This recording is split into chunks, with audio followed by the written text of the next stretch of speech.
Il était un simple villageois. Elle, la fille d'un homme puissant. Leur amour n'aurait jamais dû voir le jour. Mais face aux traditions, aux barrières sociales et aux attentes familiales, oseront-ils défier le destin? Quand aimer devient un combat, quand les racines deviennent une force et que le passé ressurgit, une seule question se pose. Lutteront-ils pour leur liberté ou céderont-ils à l'inévitable? Une histoire d'amour, de sacrifice et de résilience qui vous tiendra en haleine jusqu'à la dernière page. Et vous, avez-vous déjà dû choisir entre votre cœur et votre devoir? Le soleil matinal caresse les toits de tôle ondulés, tandis que l'air s'imprègne du parfum des plantes médicinales séchant sur des nattes tressées. Le village s'anime, des femmes pilent le mil en chantant, des enfants courent pieds nus sur la terre rouge, et les anciens bavardent sous l'ombre bienveillante d'un baobab centenaire.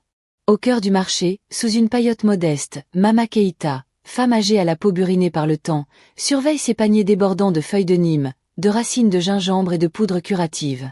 Son regard avisé devine les mots avant même qu'ils ne soient prononcés.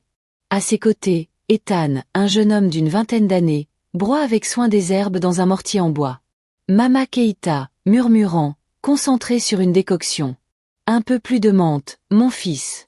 Elle apaise l'esprit, comme une berceuse pour l'âme. Ethan, soupirant, pensif. Mama, pourquoi les gens viennent-ils moins souvent? Avant, nous soignions tout le village, mais aujourd'hui, même Salive va chez l'infirmière. Mama Keïta, posant une main douce sur son bras. Les temps changent, Ethan. La médecine moderne avance, et nos mains s'effacent peu à peu. Mais tant qu'il y aura des âmes égarées, notre savoir sera précieux. Ethan hoche la tête sans répondre, fixant l'horizon où les pistes de terre serpentent entre les collines verdoyantes. Un feu brûle en lui, partir, découvrir, offrir davantage.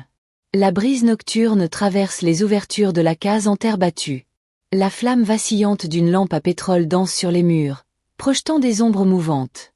Enveloppée dans un pagne coloré, Mama Keïta est assise sur un matelas posé à même le sol.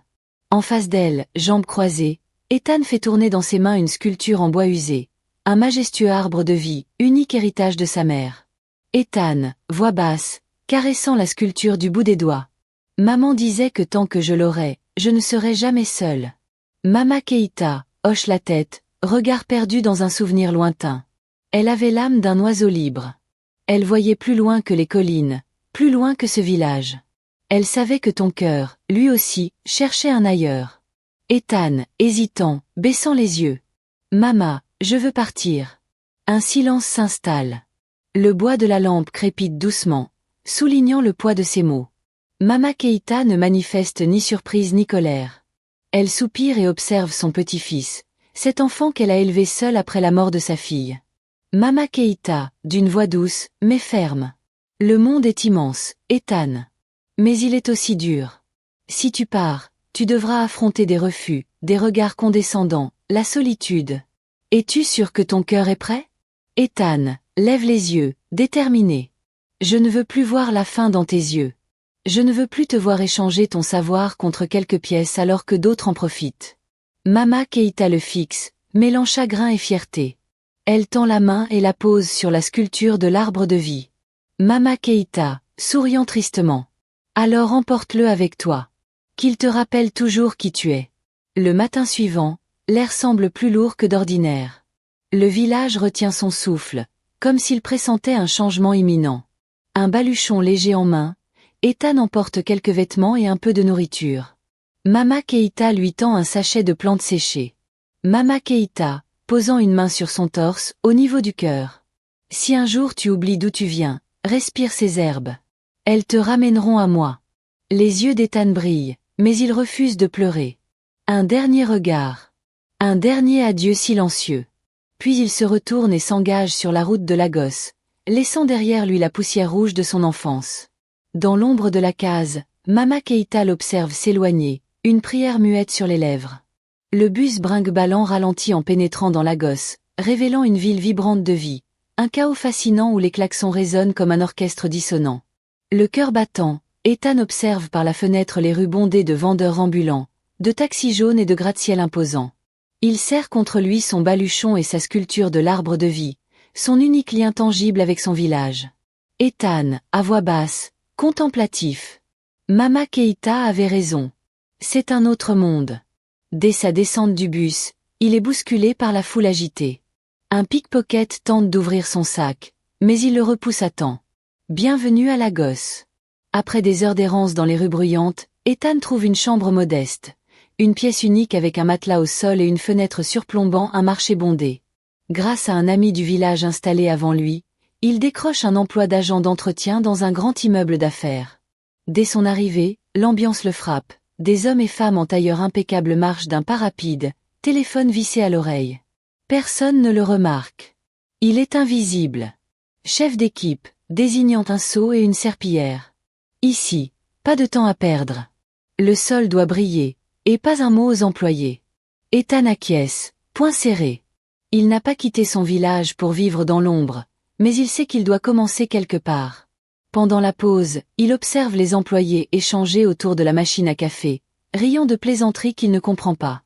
Un jour, alors qu'il nettoie près des ascenseurs, un léger rire féminin attire son attention. Il lève les yeux et découvre Lina, une jeune femme élégante à la peau caramel clair, vêtue d'une robe crème fluide, un carnet serré contre elle. Leurs regards se croisent.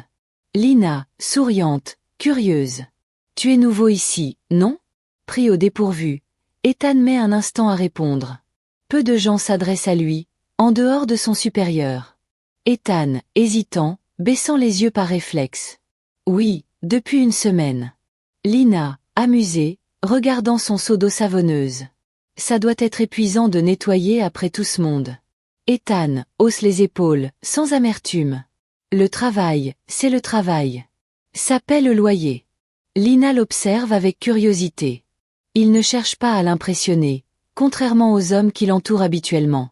Lina, adoucissant sa voix, intriguée. « Et si tu pouvais faire autre chose ?» Ethan hésite. Quelque chose dans son regard l'incite à parler.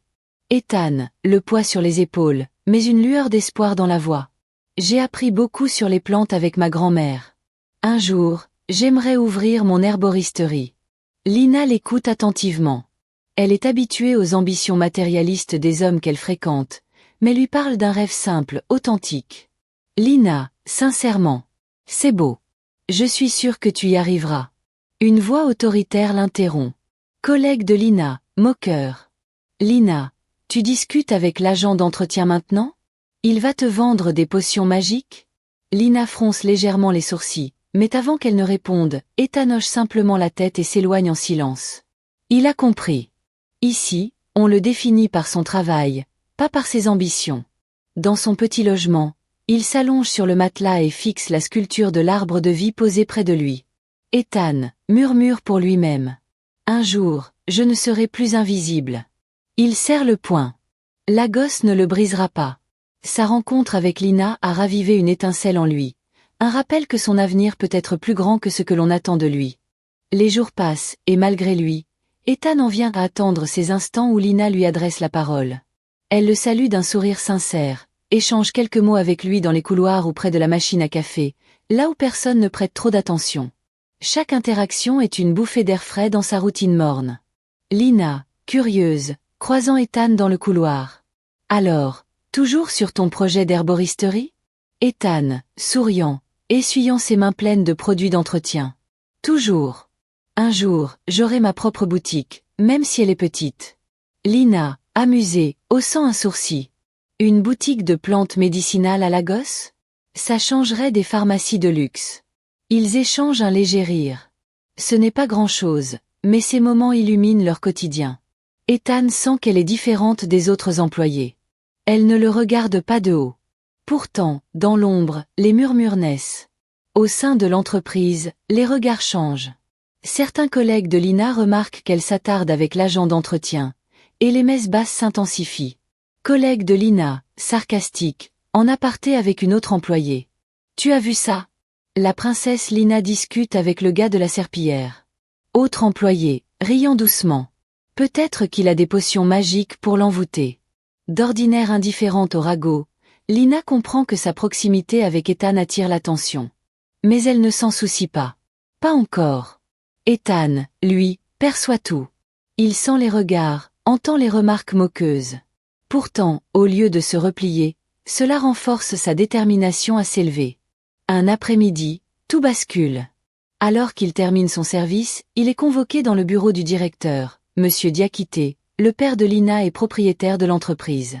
L'atmosphère est pesante. Imposant, vêtu d'un costume impeccable, Monsieur Diakité dégage l'aura d'un homme ayant bâti un empire à la sueur de son front. Monsieur Diakité, assombri, mains croisées sur son bureau. Ethan, c'est bien ça? Ethan, hésitant, respectueux. Oui, monsieur. Monsieur Diakité l'observe comme on analyse un insecte sous une loupe. Monsieur Diakité, froid, direct. Je vais être clair. J'ai entendu parler de tes conversations avec ma fille. Ethan sent son estomac se nouer. Monsieur Diakité, regard perçant. Un homme comme toi n'a rien à faire avec une fille comme Lina. Ces mots frappent Ethan en plein cœur. Un homme comme lui? Sa mâchoire se contracte, mais il garde son calme. Ethan, tentant de rester digne. Monsieur, Lina et moi ne faisons que parler. Monsieur Diakité, sèchement, claquant la main sur son bureau. Ne sois pas naïf. Je sais comment ça commence. Et je vais y mettre fin immédiatement. Silence. L'air devient pesant. Monsieur Diakité, menaçant, voix grave. Si je te vois encore rôder autour de ma fille, considère ce travail comme terminé. Est-ce clair? Ethan serre les poings. Il voudrait protester, dire que Lina n'est pas une enfant. Mais il sait qu'il n'a aucun poids ici. Après un instant tendu, il hoche simplement la tête et quitte la pièce. Le soir même, Lina lui envoie un message. Elle veut le voir. Il se retrouve dans un parc discret derrière l'entreprise. Lina, inquiète, cherchant à comprendre. Mon père t'a convoqué, n'est-ce pas? Ethan, amer, détournant le regard. Il m'a dit de rester loin de toi. Sinon, je perds mon travail. Un silence s'installe. Lina semble bouleversée. Lina, serrant les poings, énervée. Pourquoi doit-il toujours tout contrôler? Elle fait un pas vers Ethan, les émotions sur le visage. Lina, déterminée. Écoute, je ne vais pas le laisser décider pour moi. Il ne choisit pas qui je peux fréquenter. Ethan la fixe, touché par sa sincérité. Mais au fond, il sait que la réalité est plus forte que les promesses. Ethan, voix basse, le cœur lourd. Lina. Je ne veux pas être la cause de tes conflits familiaux. Lina, regard brûlant d'émotion. Et moi, je ne veux pas perdre quelqu'un qui me comprend enfin. Les sentiments sont là. Brut. Incontrôlables. Mais la barrière sociale se dresse entre eux comme un mur invisible. Finalement, Ethan recule d'un pas. Ethan, résigné, murmurant. Je ne veux pas être ton combat, Lina. Lina comprend. Elle voit qu'il préfère s'éloigner plutôt que de risquer de tout perdre. Elle baisse la tête, puis, sans un mot, elle tourne les talons et disparaît dans la nuit. Ethan reste figé, regardant sa silhouette s'effacer. Les jours suivant l'éloignement de Lina sont lourds pour Ethan. Il continue de travailler, mais son cœur n'y est plus. La gosse, autrefois pleine de promesses, lui semble soudain oppressante. Les regards moqueurs de ses collègues, la voix sèche de Monsieur Diakité, et surtout l'absence de Lina pèsent sur ses épaules comme un fardeau invisible. Un soir, assis sur le toit de son logement, il observe les lumières infinies de la ville, la sculpture de l'arbre de vie serré contre lui. Ethan, murmurant, perdu dans ses pensées. Est-ce que j'ai fait le bon choix, maman? Pas de réponse. Seulement le vent chaud qui effleure son visage, tel un écho lointain de son village. Le lendemain, alors qu'il prépare son baluchon, un appel bouleverse sa routine. Un vieil ami du village lui annonce que Mama Keita est malade. Ami d'Ethan, au téléphone, voix grave. Elle refuse de voir le guérisseur. Elle dit que ce n'est pas la peine. Ethan, tu devrais venir. Le monde s'arrête. Son cœur tombe comme une pierre dans un gouffre. Sans réfléchir, il abandonne tout et prend le premier bus pour rentrer, l'esprit hanté par la peur. Le village est le même, paisible, coupé du tumulte extérieur. Mais pour Ethan, quelque chose a changé. Il court jusqu'à la maison de Mama Keita, le souffle court, le cœur battant à tout rompre. En entrant, il la découvre allongée sur un matelas, entourée de voisins inquiets. Elle est plus faible qu'il ne l'a jamais vue. Ethan, agenouillé à ses côtés, les yeux brillants de larmes. « Mama, c'est moi. Je suis là. » Elle entr'ouvre les paupières, un faible sourire éclairant son visage ridé. Mama Keita, voix faible, mais chaleureuse. « Ah, mon garçon. Tu es revenu. » Ethan serre sa main et sent sa fragilité. Elle caresse son visage comme autrefois. Mama Keïta, d'une voix douce, posant sa main sur son torse. Je savais que ton cœur te ramènerait ici. Il reste à son chevet toute la nuit, lui racontant Lagos, son travail, sa rencontre avec Lina. Elle écoute, un sourire tendre aux lèvres, mais ses paupières s'alourdissent. Finalement, elle tend un sachet de plantes séchées à Ethan. Mama Keïta, dans un dernier souffle. Ceci est mon dernier cadeau. Utilise-le bien. Ethan comprend. Elle sait que l'heure est venue. Ses yeux s'emplissent de larmes, mais il refuse de pleurer. Ethan, suppliant, serrant sa main plus fort. Mama, ne me laisse pas. Elle lève une main tremblante et pose un doigt sur ses lèvres. Mama Keïta, souriant, paisible. Les arbres ne meurent jamais, Ethan. Ils deviennent des racines sous la terre. Je serai toujours là. Puis, dans un souffle aussi léger que la brise du soir, elle ferme les yeux. Mama Keïta s'éteint en paix. Ethan reste figé, incapable de parler, incapable de pleurer. Seule la sculpture de l'arbre de vie, serrée contre lui, témoigne du lien éternel entre eux. Le lendemain, le village tout entier lui rend hommage. Les chants traditionnels s'élèvent, les femmes dansent en cercle, honorant celles qui soignaient leurs enfants et apaisaient leurs âmes. Ethan observe une dernière fois la maison de son enfance. Il sait qu'il ne pourra plus y rester. Mais en lui, une force nouvelle éclot. Il ne pleure pas. Il relève la tête, une détermination brûlante dans le regard. Il sait ce qu'il doit faire. Honorer l'héritage de Mama Keïta. Construire son avenir, selon ses propres règles. Et prouver au monde que les racines d'un arbre ne disparaissent jamais. Quelques jours plus tard, Ethan reprend un bus pour Lagos. Mais cette fois, il n'est plus le même homme. Dans son sac, il ne transporte pas seulement ses vêtements. Il porte un savoir ancestral, un héritage, une mission. Alors que la ville scintille au loin, il pose une main sur la sculpture de l'arbre de vie et murmure. Ethan, déterminé. Je vais réussir, Mama. Pour toi. Pour moi. Pour nous. L'aventure ne fait que commencer. Le soleil matinal éclaire les rues de Lagos tandis qu'Ethan ouvre les volets d'un petit local en bordure de marché. L'odeur des herbes fraîches flotte dans l'air.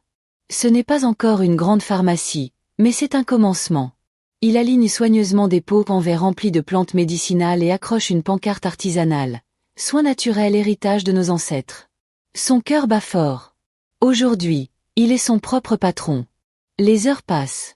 Au début, personne ne s'arrête. Quelques passants jettent des regards curieux, mais hésitent. Un vendeur ambulant observe la scène avec amusement. Vendeur ambulant, moqueur, jetant un œil au pot d'herbe. Tu crois vraiment que les gens vont acheter ça plutôt qu'aller à la pharmacie du coin? Ethan, calme, confiant. Chacun son choix. Moi, je leur offre une alternative. L'après-midi, une vieille femme boiteuse s'approche. Elle observe les plantes avec attention et demande d'une voix fatiguée. Vieille femme. Tu as quelque chose pour les douleurs aux genoux, mon fils? Ethan sourit. Son premier vrai client. Il prépare un mélange de gingembre, curcuma et moringa, expliquant avec patience. Ethan, appliqué, pesant les doses. Mélange-le avec du miel et prends-en chaque matin. Ça renforcera tes os et apaisera la douleur. Intriguée par son savoir, la vieille femme achète un sachet et repart, sceptique, mais curieuse. Les jours suivants, les premiers clients reviennent. Une jeune mère cherche un remède pour la fièvre de son enfant. Un chauffeur de taxi fatigué demande une infusion pour mieux dormir. Un sportif blessé veut un soin pour sa cheville. Les ventes progressent lentement. Un matin, la vieille femme du premier jour revient, accompagnée d'amis. Vieille femme, fière, montrant ses genoux. Regardez-moi. Je marche sans douleur. Ethan réprime un sourire de satisfaction. Mama Keïta aurait été fière. Un après-midi, alors qu'il trie ses plantes, une silhouette familière apparaît. Lina. Vêtue d'une robe crème fluide, ses cheveux tressés avec élégance, elle s'arrête devant la boutique, l'air surprise et impressionnée. Lina, souriante, parcourant du regard les pots et bocaux. Alors, tu l'as fait. Ethan relève la tête, sentant son cœur s'accélérer. Ethan, calme, avec une pointe d'amusement. Je t'avais dit que j'ouvrirais mon herboristerie. Elle observe autour d'elle, intriguée par la simplicité du lieu, mais aussi par la passion qui s'en dégage. Du bout des doigts, elle effleure un sachet de menthe. Lina, doucement, sans moquerie cette fois. C'est impressionnant. Tu es allé jusqu'au bout. Ethan croise les bras, cherchant ses mots. Il ne s'attendait pas à la revoir si tôt. Ethan, plus sérieux, posant un regard sur elle. Pourquoi es-tu là, Lina? Elle esquisse un sourire triste. Lina, hésitante. Mon père parle encore de toi. Et pas en bien. Ethan serre la mâchoire, se rappelant l'humiliation subie dans le bureau de Monsieur Diakité. Ethan, calme mais ferme. Je ne cherche plus son approbation. Un silence s'installe. Leur monde reste différent, mais quelque chose les relie encore. Lina sort un carnet de son sac et note rapidement quelque chose. Lina, lui tendant un papier avec un numéro inscrit. Si jamais tu as besoin d'un contact, ou juste envie de parler. Ethan prend le papier, mais ne dit rien. Elle lui jette un dernier regard avant de s'éloigner, disparaissant dans la foule de la gosse. Il reste un instant figé, tenant le papier entre ses doigts. Puis il le glisse lentement dans sa poche. Ethan, à voix basse, pour lui-même. On verra. Cela fait plusieurs semaines qu'Ethan a repris son travail à l'herboristerie, et les affaires prospèrent. Pourtant, malgré son succès, Lina hante encore ses pensées. Un après-midi, alors qu'il prépare une commande, son téléphone vibre. Lina, peux-tu me voir ce soir? C'est important. Ethan fixe l'écran un instant. Il hésite. Mais son cœur sait déjà qu'il ira. La nuit est tombée sur la gosse. Il attend Lina dans un petit parc près de son quartier, où les lampadaires vacillants projettent une lumière tamisée. Lorsqu'elle arrive, quelque chose a changé. Son regard est troublé, ses gestes nerveux. Ethan, inquiet, fronçant les sourcils. Qu'est-ce qui se passe? Elle baisse la tête, hésite, puis lâche enfin la vérité. Lina, voix basse, comme honteuse. Mon père veut que j'épouse Noah. Silence. Ethan sent son souffle se bloquer. Ethan, déglutissant, à peine audible. Noah. Il connaît ce nom. Noah est l'homme idéal aux yeux de Monsieur Diakité, riche, bien éduqué, héritier d'un empire immobilier. Tout ce qu'Ethan n'est pas. Lina, voix tremblante. Tout est déjà arrangé. Je suis censé l'épouser dans 3 mois. Ethan recule d'un pas, comme frappé en plein cœur. Alors, c'est ainsi que tout doit se terminer? Mais Lina avance, son regard brillant d'émotion. Lina, suppliante, cherchant son regard. Je ne veux pas de ce mariage, Ethan. Mais je ne sais pas comment y échapper. Le silence s'étire. Ethan sent monter en lui un mélange de colère, de tristesse et d'impuissance. Lina est sur le point d'être enfermée dans une cage dorée. Que peut-il faire? Après un instant, il murmure. Ethan, voix basse, chargée d'émotion. Et si on partait? Ensemble. Lina écarquille les yeux. Lina, murmure, hésitante. Tu ferais ça? Ethan prend sa main et la serre doucement. Ethan, déterminé, murmurant comme une promesse. Je ne veux pas te perdre. Elle semble vouloir y croire. Mais soudain, des phares illuminent le parc. Lina lâche précipitamment sa main. Lina, effrayée, murmurant. C'est Noah, et mon père. Ethan se retourne lentement, et sent son cœur se glacer. Noah et Monsieur Diakité sortent de la voiture. Noah est impeccable, l'air sûr de lui. Son regard méprisant effleure Ethan avant de se poser sur Lina. Noah, froid, autoritaire. Qu'est-ce que tu fais ici, Lina? Elle ne répond pas. Mais Monsieur Diakité avance lentement vers Ethan, son regard noir brûlant de colère. Monsieur Diakité, ton glacial. Je pensais t'avoir prévenu, garçon. Ethan ne recule pas cette fois. Il serre les poings, son cœur battant à tout rompre. Ethan, calme, mais ferme. Je ne suis plus ton employé, monsieur. Tu ne peux plus me menacer. Monsieur Diakité pince les lèvres, visiblement irrité. Monsieur Diakité, cynique. Ah oui. Et tu crois qu'avec ta petite boutique, tu es devenu un homme de valeur? Ethan sent la rage monter, mais il se contrôle. Ethan, le fixant, posément. Ma valeur ne dépend pas de toi. Noah ricane doucement. Noah, sarcastique, croisant les bras. C'est mignon. Tu crois vraiment pouvoir rivaliser avec moi? Ethan ne répond pas. Mais Lina prend la parole, la voix tremblante mais forte. Lina, regardant son père, déterminée. Je ne veux pas épouser Noah. Le silence devient pesant. Monsieur Diakité la fixe, son expression impénétrable. Monsieur Diakité, d'un ton tranchant, froid. Tu crois pouvoir choisir, Lina? Je fais ça pour toi, pour notre famille. Ethan n'a rien à t'offrir. Elle se tourne vers Ethan, le cœur serré. Elle lit la douleur dans son regard, mais aussi sa détermination. Lina murmure, presque pour elle-même. J'ai besoin de réfléchir. Elle recule d'un pas, puis un autre. Enfin, elle disparaît dans la voiture avec son père et Noah. Ethan reste figé, regardant les phares s'éloigner. Il a l'impression d'avoir perdu. Il rentre chez lui, mais son cœur est en miettes. Il s'assoit sur son lit, la tête dans les mains. Il pense à Mama Keïta, à l'arbre de vie, au sacrifice qu'il a fait. Et malgré tout, il se sent impuissant. Il serre le morceau de papier que Lina lui avait donné, son numéro. Mais ce soir, il ne l'appelle pas.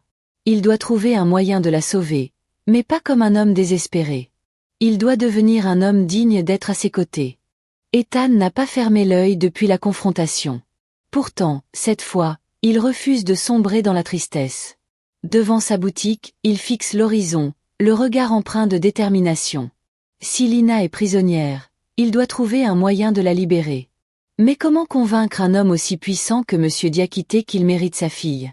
C'est alors qu'un ancien employé de la famille passe devant sa boutique et s'arrête, l'observant longuement. Ancien employé, curieux, intrigué. C'est toi, le garçon qui veut défier Diakité? Ethan lève les yeux. Ethan, calme, mais affirmé. Je ne le défie pas. Je veux juste que Lina ait le choix de son avenir. L'homme le scrute un instant, puis s'assoit en face de lui, l'air grave. Ancien employé, baissant la voix. Il y a quelque chose que tu ignores, Ethan. Quelque chose sur son passé, et le tien. Ethan fronce les sourcils. L'homme plonge dans ses souvenirs et commence à raconter. Ancien employé, solennel. Il y a plus de 20 ans, avant que Diakité ne devienne cet homme puissant, il était différent. Moins froid, moins calculateur. Ethan écoute attentivement, chaque mot résonnant en lui. Ancien employé, poursuivant, regardant Ethan avec insistance. Il y avait une femme qu'il aimait plus que tout. Mais sa famille l'a contraint à l'abandonner pour épouser une femme influente. Ethan sent son cœur s'emballer. Ethan, inspirant, murmurant. Qui était-elle? L'homme hésite, puis répond doucement. Ancien employé, soupirant, avec gravité. C'était ta mère, Ethan. Silence. Ethan sent le sol se dérober sous lui. Ethan, voix tremblante, tentant d'assimiler. Tu veux dire que Diakité est ma mère? L'ancien employé hoche lentement la tête. Ancien employé. Ta mère était son amour interdit. Mais lorsqu'il l'a laissée pour son mariage arrangé, elle a quitté la gosse, et a refait sa vie ailleurs. Ethan, poing serré, réalisant l'ampleur de la trahison. Il l'a abandonnée, et n'a jamais cherché à la retrouver? L'homme hausse les épaules, l'air amer. Ancien employé.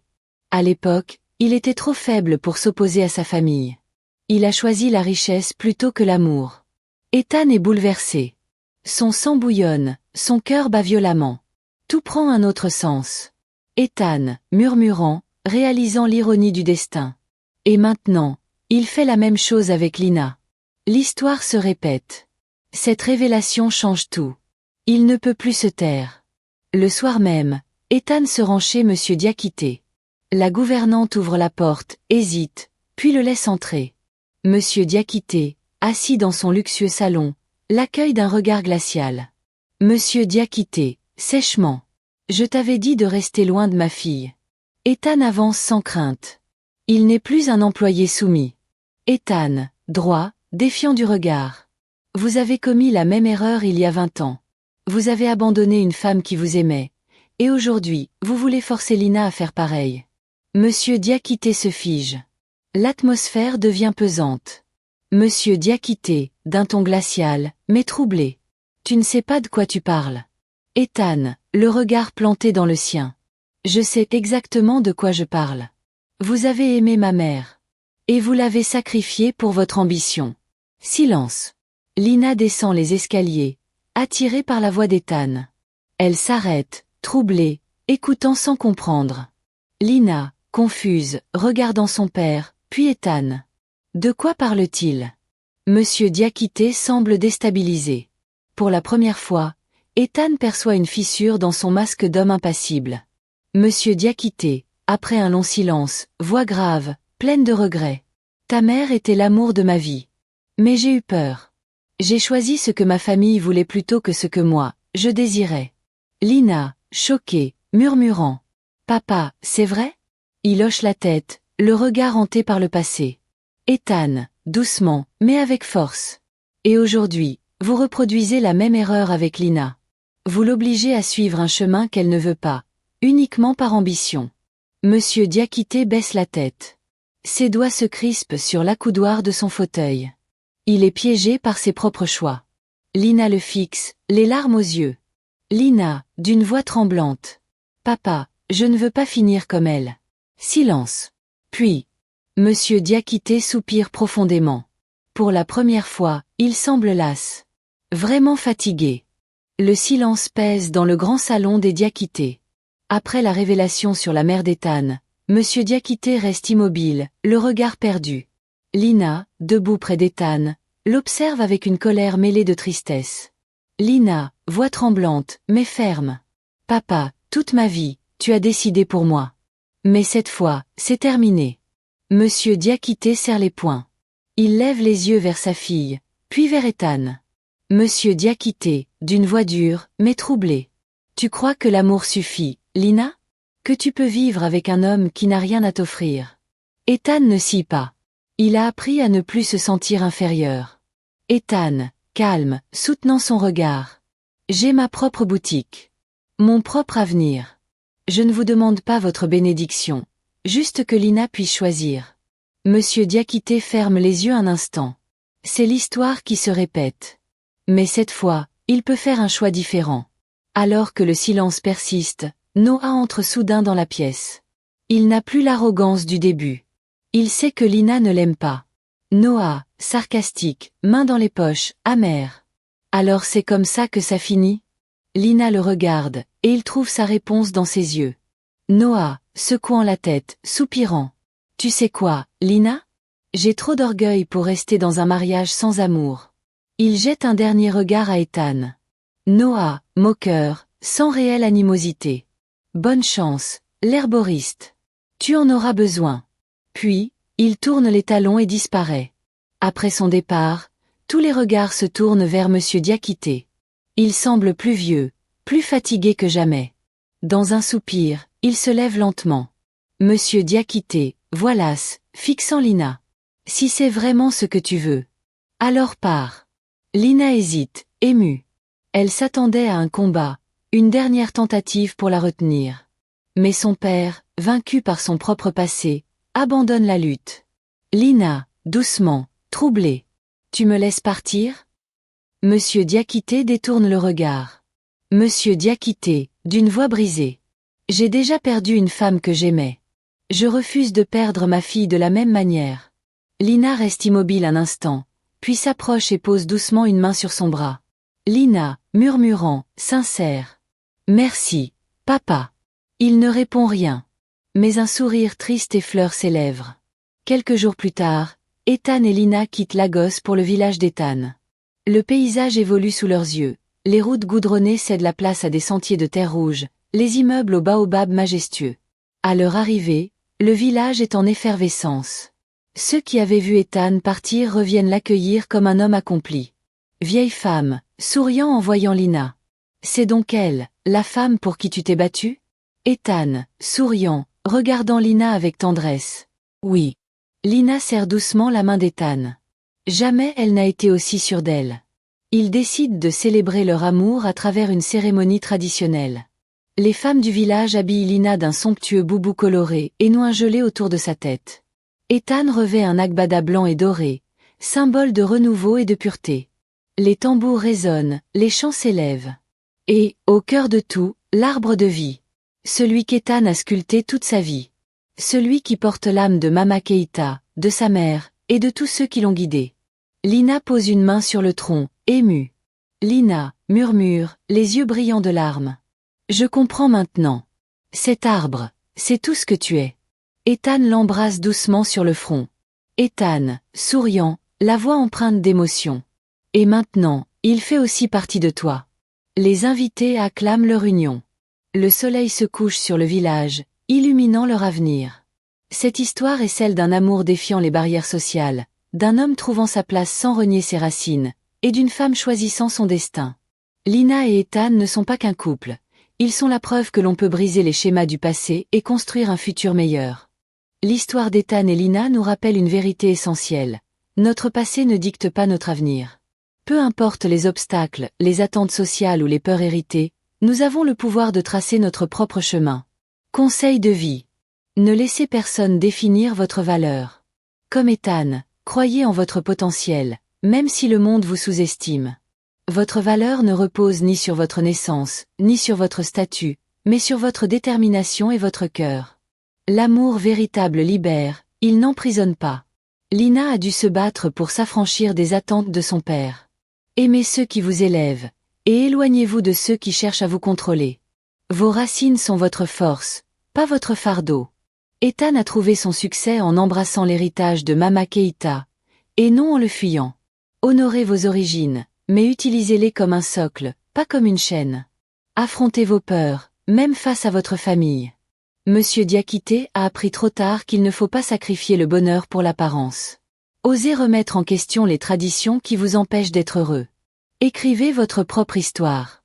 Lina et Ethan ont refusé de revivre le drame de leurs parents. Faites vos choix, créez votre propre récit, et ne laissez pas le passé dicter votre futur. Et vous? Quel rêve portez-vous en vous? Ne laissez ni la peur, ni la société, ni les autres vous convaincre qu'il est impossible. C'est à vous d'écrire votre destin. Partagez votre histoire ou votre combat en commentaire. Votre courage pourrait inspirer quelqu'un d'autre. Si cette histoire vous a touché, likez, partagez et inspirez le monde avec nous. Osez être libre. Osez aimer. Osez vivre.